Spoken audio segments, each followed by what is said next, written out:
The next video, I'm going to show you how to passively mobilize the thoracic spine.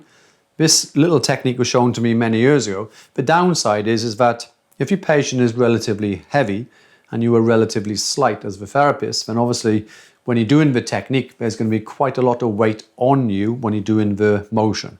So just bear in mind, okay, who you're going to do these particular techniques on.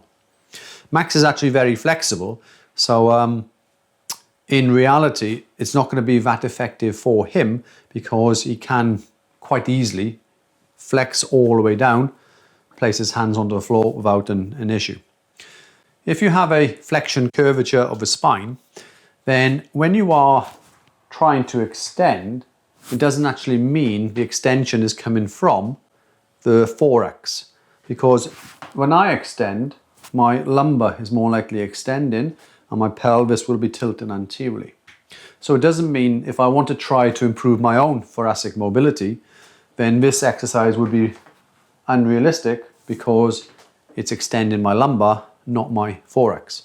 So if I want to try to improve the mobility to my thoracic spine, I might have to use something like a foam roller, not to physically foam, but to use it as a pivot point. So you place a foam roller in a part of your mid-thoracic spine, and then you'll use that just to mobilize off that foam roller.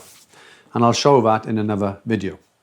But in this case, what we're going to do is, so the feet are fixed, and I'm going to get my patient just to cross their arms and place it towards their forehead. And I'm going to drop down and cradle their arms. Now what we need to do, I need to basically flex him as far as his lumbar will allow me, because we have to take out most of the flexion within the lumbar spine. So if we maximally flex him here, okay, so now when I start to initiate extension, I'm going to extend his thoracic spine rather than increasing his lumbar extension. So this is a nice little mobility exercise to do.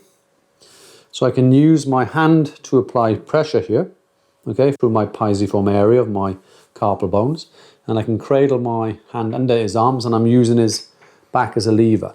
You'll find with Max, you can actually go further into flexion, okay, where I can just increase a bit more. So I can start in that upper T-spine, just watch the neck on this movement, and then I can come down, working through into the mid to lower thoracic region. Again, I never say how many I do. I will just encourage a mobility until I feel it's helping. Relax your arms.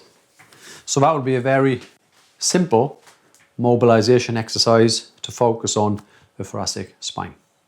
Thank you for watching the presentation.